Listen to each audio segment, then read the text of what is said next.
さんこんにちは。ブラジルへ嫁いできた日本人専業主婦です。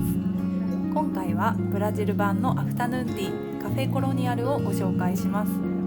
豪華なケーキにブラジル名物のパステルやコシーニャ、スイーツも軽食も盛りだくさん。どこか田舎のおばあちゃんの家に来たようなちょっと懐かしくて温かい空気も大きな魅力の一つで、まるでブラジルの昭和にタイムスリップしたようです。このチャンネルでは毎週土曜日の夜に日本の裏側からリアルな日常を発信していますので、チャンネル登録していただいて少しでもブラジルを知って楽しんでもらえたら嬉しいです。ブラジルライフ。今回訪れたのはクリチバの北に位置するコロンボという町で、自然が豊かでどこか時間がゆっくり流れているような、そんな落ち着いた場所です。この町にあるエダパンというお店が今回の目的地です。木々に囲まれたロケーションにどこか懐かしさを感じる外観です。まるで森の中の一軒家のような雰囲気で、車を降りた瞬間からワクワクが止まりません。それでは早速お店の中に入ってみましょう。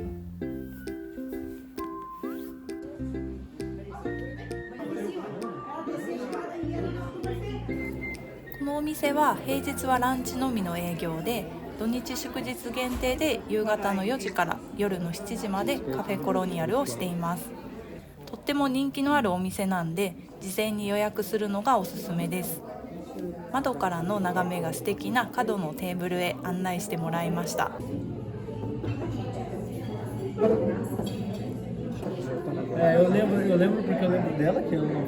こに来るのは今回で3回目なんですけど、店員さんが私たちのことを覚えてくれてました。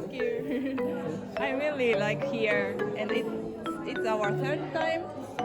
Yeah, to come. Yeah. 最近感じることなんですけど、ポルトガル語が話せない日本人っていうだけで、この地域では結構目立ってしまう気がします。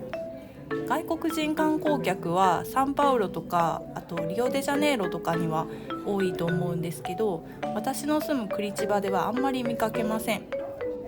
移住してきて1年が経とうとしてるんですけど、スーパーとか行ってもポルトガル語を喋れないアジア人ねみたいな感じで周知されてきた気がします。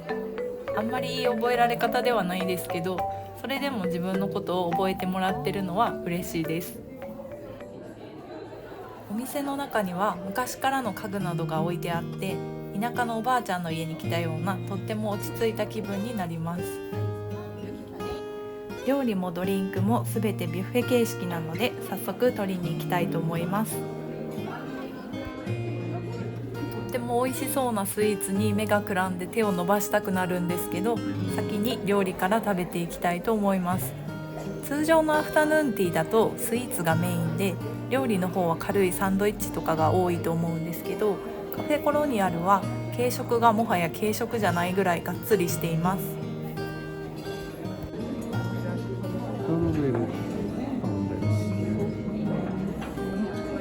Happiness is in the simple things. I agree. まずはブラジルの定番スナック、サウガジーニャです。ひき肉とかチーズ入りのコロッケのような揚げ物で、ブラジルではおやつタイムとか誕生日パーティーなどいろんな場面で登場します。でも序盤に食べちゃうと結構お腹が膨れてしまうので、食べ放題の時は中盤ぐらいに食べるのがおすすめです。スープも種類が豊富で、どれもお肉や野菜がたっぷり入っていてボリューム満点です。これはカンジャンと呼ばれるお米が入ったスープで、ブラジル版の雑炊みたいです。ビーフやチキンもあるので、夜ご飯も兼用できそうです。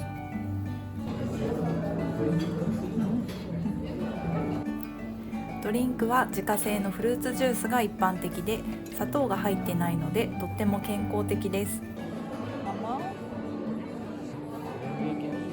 ケールやパパイヤ、イチゴなど種類も豊富です。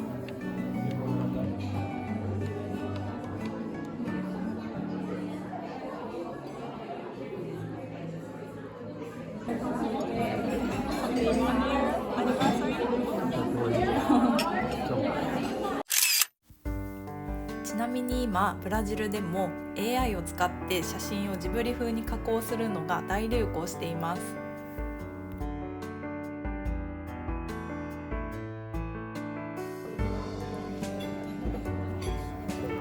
いやー、ちょっと最初に取ってくるものミスりましたね。ピザとかキッシュみたいなものを序盤に持ってきちゃったんですけど、結構これお腹が膨れちゃうので、最初はスープ、サラミ、チキン煮込みあたりからスタートして、その後にデザートを挟んで、その後余裕があれば重ためのものを持ってくるっていう流れがいいかなと思いました。食べ放題になるとどうしても元を取らなければっていうせこい考えが働いてしまいます。ちなみにお値段は1人1800円ほどです。ただこれがブラジルのいいところだなって思うんですけど、基本食べ放題とかのレストランに行っても時間制限がありません。なのでゆっくりおしゃべりも楽しみながら休憩もしつつ料理も楽しむことができます。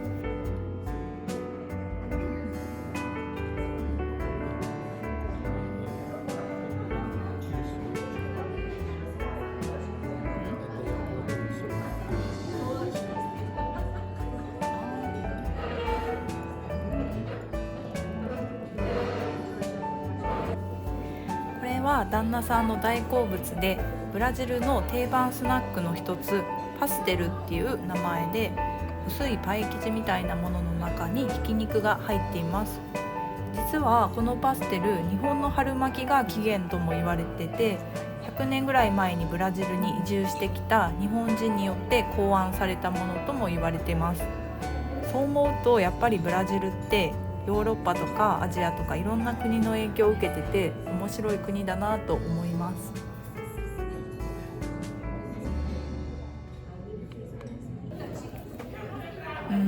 映像でどこまで伝わってるかなっていう感じなんですけど、本当にこのレストランは懐かしさを感じるというか、 BGM とかも一切流れてなくて、みんなの話し声とナイフとフォークのカチャカチャっていう音が響き渡ってて、なんかうまく説明できないんですけど、すごく落ち着く空間です。よくある隠れ家風カフェとか昭和のレトロカフェみたいに作り込まれた感じじゃなくって、本物の森の中にあるおばあちゃん家みたいな感じで、何時間でも居座れそうな気がします。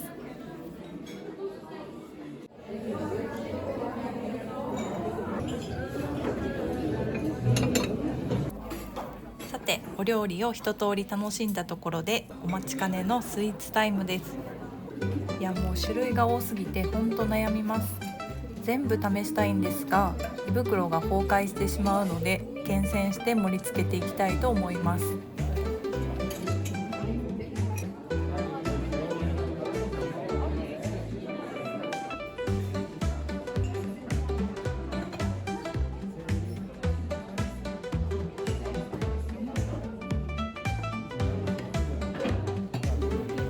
デザートを食べるときに間でサラミを食べてしょっぱいものでお口直しするのはナイスアイデアだと思いました。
もうすぐブラジルに移住してきてから1年が経とうとしてるんですけど、私の感覚的にはやっと1年かっていう感じで、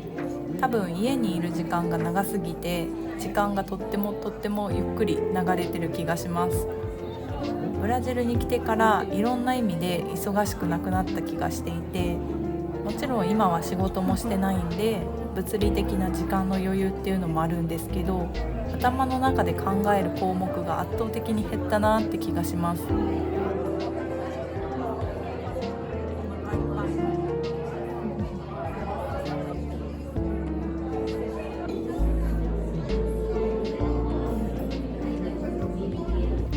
最近すごく思うのは、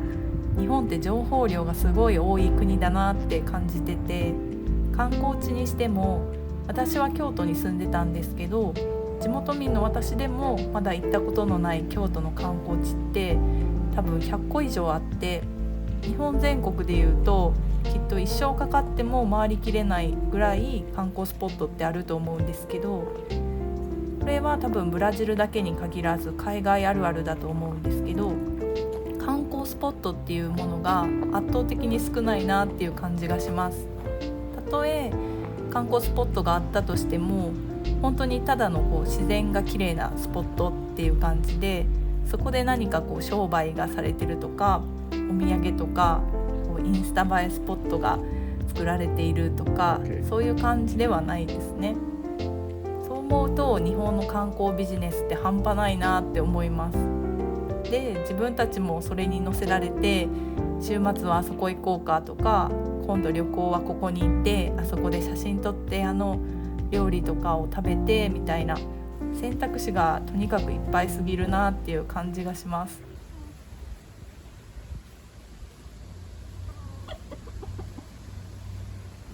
でもこっちに来てから本当に出かけるって言ったら、公園にピクニックに行くか、何か行ったことのないレストランに行ってみるとかぐらいしか思いつかなくて、でもなんか日本で育ってきた私は週末どこかにお出かけするのが当たり前っていう感覚になってたなっていうことに最近気づきました。あんまり気合い入れてお出かけする場面がないので、メイクとかも適当になってくるし、新しい洋服とか靴が欲しいなみたいな思いもなくなってきました。むしろグッチとかヴィトンのカバンとか持ち歩いてたら盗まれる可能性が高いんで、ブランド物を身につけたいっていうのも思わなくなったし、ブラジルに来てからはむしろなるべく目立たないように心がけてます。だからなんやねんっていう話なんですけど、やっぱり国が変わると自然と価値観も変わってくるんだなって思います。どっちがいい悪いはないし、今も日本のいろんなものが恋しくなる瞬間はたくさんあるんですけど、でも今は考えることが少ないこのブラジルでの静かな環境も、それはそれでいいなと思います。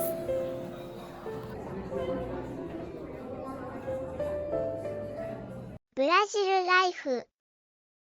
ちょっと冷えてきたのであったかい飲み物を取りに行こうと思います。自家製のコーヒーも販売しています。コーヒーがそんなに得意じゃない私でも飲みやすかったです。ホットチョコレートもブラジルの定番で、甘すぎずチョコレートの味がしっかりしてて美味しかったです。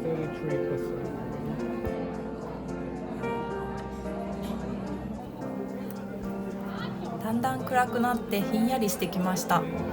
日本は春を迎えてると思うんですけど、ブラジルは今日一気に10度ぐらい気温が下がって、ユニクロのヒートテックの出番になりました。ついこの間まで扇風機買おうかなとか考えてたのに、もう夏は終わってしまったみたいです。でも実はこのカフェコロニアルは寒い季節との相性がとても良くて、暖炉が焚いてあってあったかい料理も多いので、心も体も温まります。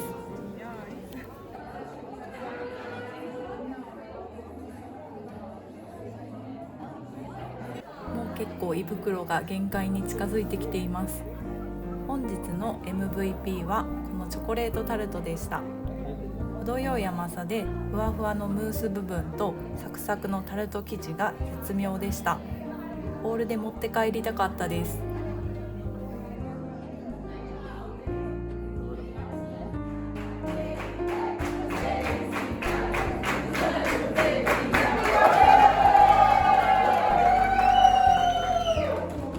なん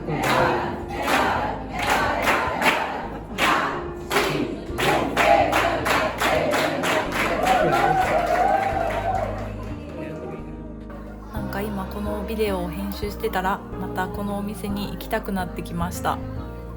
一応閉店時間は7時なんですが、みんなゆっくりしてる感じです。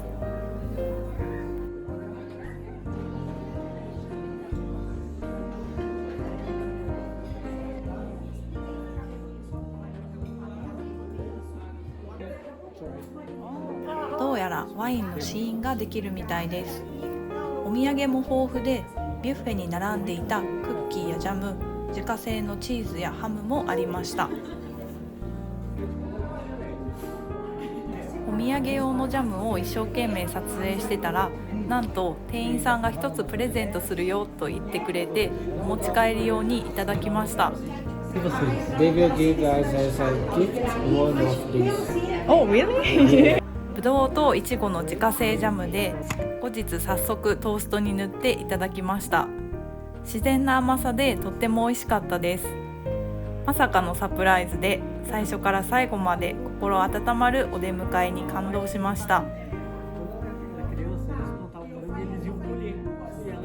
そしてさらに面白いのがこのお店の名前の由来で、このお店の土地はもともと代々継がれてきた農園だったらしく、枝パンという名前は直訳するとパムのものという意味で、農園のイチゴを出荷するために収穫してたら、まだ小さい孫娘のパムちゃんがイチゴ畑まで来て、収穫されたイチゴを指さしながら、これはパムのと言っていたことから付けられたそうです。とっても可愛らしいストーリーで、さらに親しみが湧きました。Muito obrigado, tá? Até a próxima. Ah, obrigada. Obrigado pelo thank you. Arigatou. というわけで、今回のブラジル版アフタヌーンティーカフェコロニアルはいかがだったでしょうか。皆さんもブラジルに来られる機会がもしあれば、ぜひこの心もお腹もいっぱいになる素敵な空間を体験してほしいです。これからもブラジルの良いものを発掘して、ブラジルはサッカーとカーニバルだけじゃないよってことを伝えていけたらと思います。ブラジルの方は他にもおすすめの文化や観光スポットなどあれば、どんどんコメント欄で教えてください。